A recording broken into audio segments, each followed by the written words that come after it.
कार्यक्रमाचं सुंदर संचालन करणाऱ्या विविधताई मराठे यांचे मी आभार मानतो, त्यांचं अभिनंदन करतो. कारण मी एका काही संचालनकर्त्याच्या भूमिकेमध्ये असायचो, परंतु संचालन करताना काय त्रास असतो हे त्या संचालन करतानाच माहीत असते. इथे उभा राहणाऱ्या व्यक्तीला असं वाटते की मी अजूनही किती बोलतो, मी कमीच बोलतोय. पाठीमागे जे असतात सहयोग किंवा त्यांना वाटते हे लवकर संपवावं, परंतु हा 2 तास साधण्याचं कार्य विविधता योग्यरीतीने पार पडत आहे. त्यांचे अभिनंदन. आजच्या कार्यक्रमाचे अध्यक्ष आदरणीय एकनाथजी आव्हाड सर, ज्यांच्या शुभहस्ते आजच्या या सुंदर अशा कार्यक्रमाचं उद्घाटन झालं, असे डॉक्टर सांगळे सर. या कार्यक्रमामध्ये विविध पुरस्कारांनी ज्यांना सन्मानित करण्यात आलं असे सर्व माझे पुरस्कार मित्र, त्यातही मित्रवर्य अरुणजी देशपांडे सर, ज्यांचं नाव घेतल्याशिवाय आपण पुढे जाऊ शकणार नाही अशा मंडळी, त्या आदरणीय प्रतिभाताई लोखंडेताई. अशा एक चर्चा आपल्याला सर्वांना ऐकायला मिळते की वाचन संस्कृती कमी होत चाललेली आहे, परंतु ज्याला वाचन साखळी समूहामध्ये जे वाचन किंवा लेखक समाविष्ट आहेत त्यांच्यापर्यंत प्रश्न कधीच येत नाही. आणि त्याचं मूर्तिमंत उदाहरण म्हणजे आजचा कार्यक्रम आहे. हे हाच कार्यक्रम नाही, तो मागे 4 कार्यक्रम प्रतिभाताईंनी घेतले, याचं मूर्तिमंत उदाहरण आहे. एक प्रकारची जी त्या चपराक आहे असं म्हटलं तर ते वावं ठरू नये.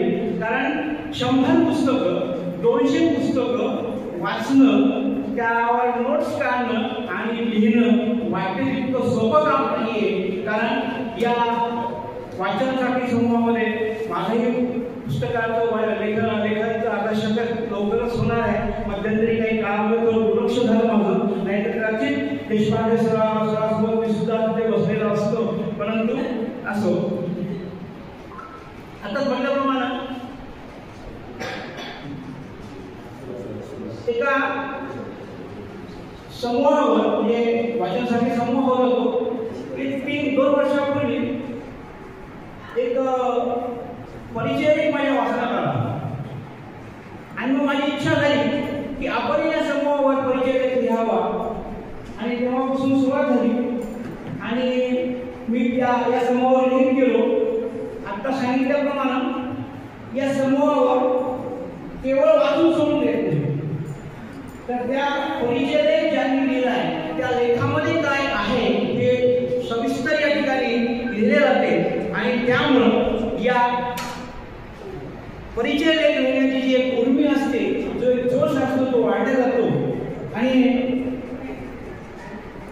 एखाद्याला परिचय सुरुवातीच्या काळामध्ये लिहिण्यात आला नाही तर कुठे बघायचा फोन यायचा, बरेच दिवस झाले तुमचा लेख आलेला नाही, मी लगेच पाठवून द्यायचो. आता कसं म्हटलं की वाचन संस्कृती लयाला चालली, परंतु ते माझ्या दृष्टीनं काही प्रमाणामध्ये थोडंसं असाध्य जाणारी बाब आहे. माझा स्वतःचा त्याच्या साक्षीदार प्रतिभाताई आहे की मोबाईल माझा गुरु, ज्याला अमरेंद्र भास्कर पुरस्कार नंतर मिळाला, मोबाईल माझा गुरु हा त्याचा संग्रह बालविकास संग्रह प्रकाशित झाला. आणि प्रकाशित झाल्यानंतर 2 वर्षापूर्वी डिसेंबर 23च्या अखेर कुणीतरी मित्राने त्याचा परिचय फेसबुकवर टाकला. फेसबुकवर टाकल्यानंतर 15-20 मिनिटांनी मला प्रतिभाताईंचा फोन आला की या पुस्तकाच्या मला 15 प्रती हवी आहे. मी म्हटलं तर ते पुस्तक 80 पानं जरी असलं तरी त्या पुस्तकाची किंमत 15 रुपये. त्यांना म्हटलं 15 रुपये काही नाही, मी पाठवतो. त्यांनी नाही म्हटले, ताबडतोब त्याची 15 रुपये 15 आणि पोस्टेजही पाठवून दिले. मी त्याला हैदराबादला होतो. हैदराबादच्या पोस्टामध्ये ते पुस्तक मी स्पीड पोस्टाने पाठवलं. पत्ता असा होता, नागपूरचा पत्ता डिटेल होता, तुमचे सब पोस्ट ऑफिस जे होते अयोध्यापुरी. त्यामुळे झालं काय, ते पुस्तक बंडल गेलं अयोध्येला.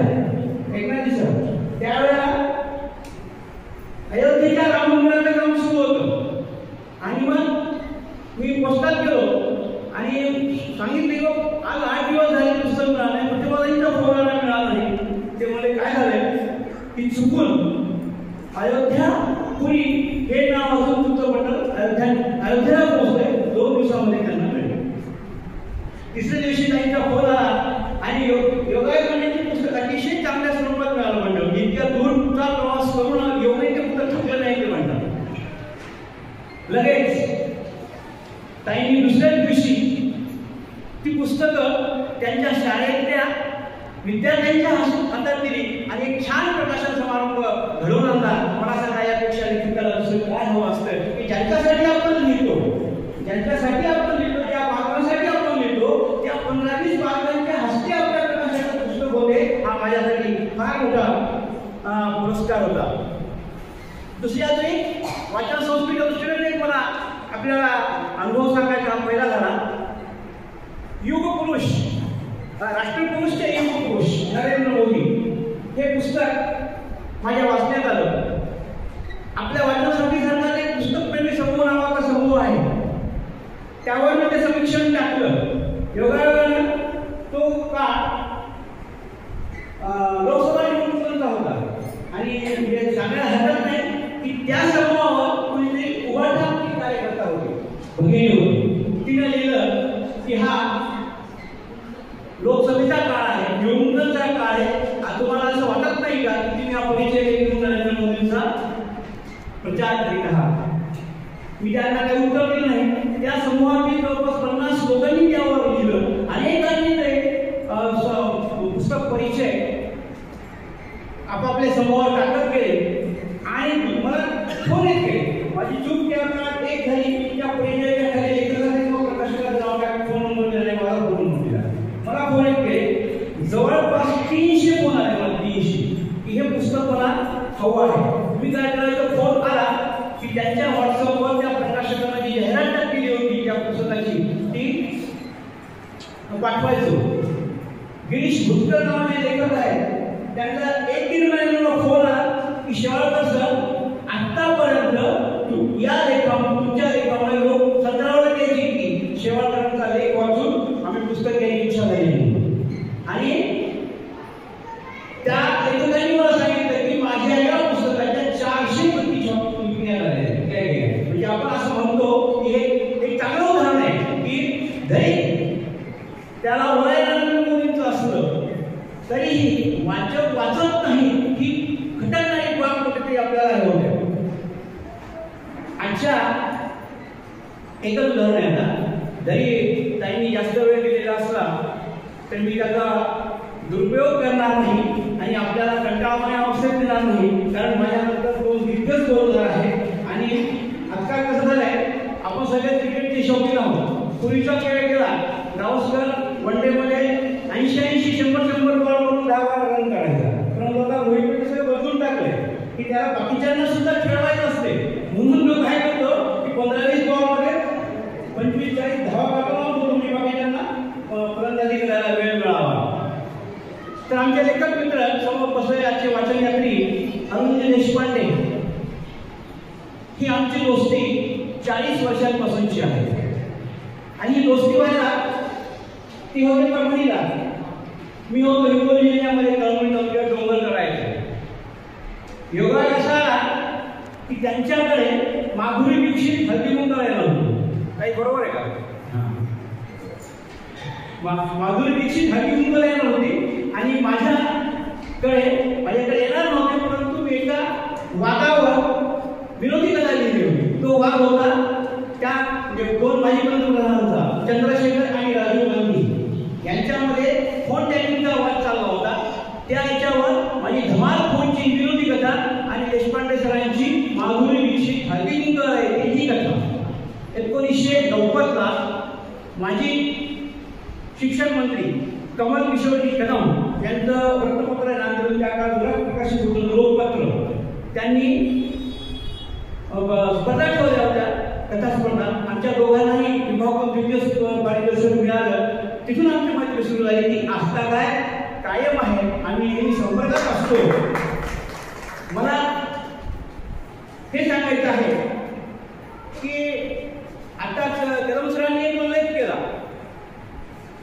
आणि प्रत्येक लेखकाला हा अनुभव असतो की जर तुमचं कुटुंब तुमच्या लेखनाला जर समजा बळ देत असेल, त्याचं कौतुक करत असेल, तर निश्चितच तुम्ही पुढे जाऊ शकता. आताच कदम सरांनी सांगितलं की ते जर पुस्तक वाचत बसत असतील तर ताई त्यांना कोणतंही काम सांगत नाही. हा त्यांचा मोठेपणा आहे, परंतु यातून माझ्यासारखा व्यक्ती पण सुद्धा काढू शकतो की जर मी जर काम कंटाळा असेल, मला जर काम करायचे नसेल, तर मी पटकन पुस्तक घेऊन बसेल आणि सांगेन की मी आता पुस्तक वाचायलो, मला काम सांगू नको, कारण असा अनुभव आपल्या सरांना आलेला आहे. तो मला अनुभव काय होईल. पण योगायोगाने मलाही सुद्धा माझ्या प्रत्येक साहित्याची पहिली वाचक, पहिली समीक्षक ही माझी अर्धांगिनी असते. आणि अभ्यासाचाच अनुभव सुद्धा मला आहे की मला त्या काळात कुठलंही काम नसते आणि काम कंटाळा म्हणून नाही. आजचा कार्यक्रम खूप छान झाला.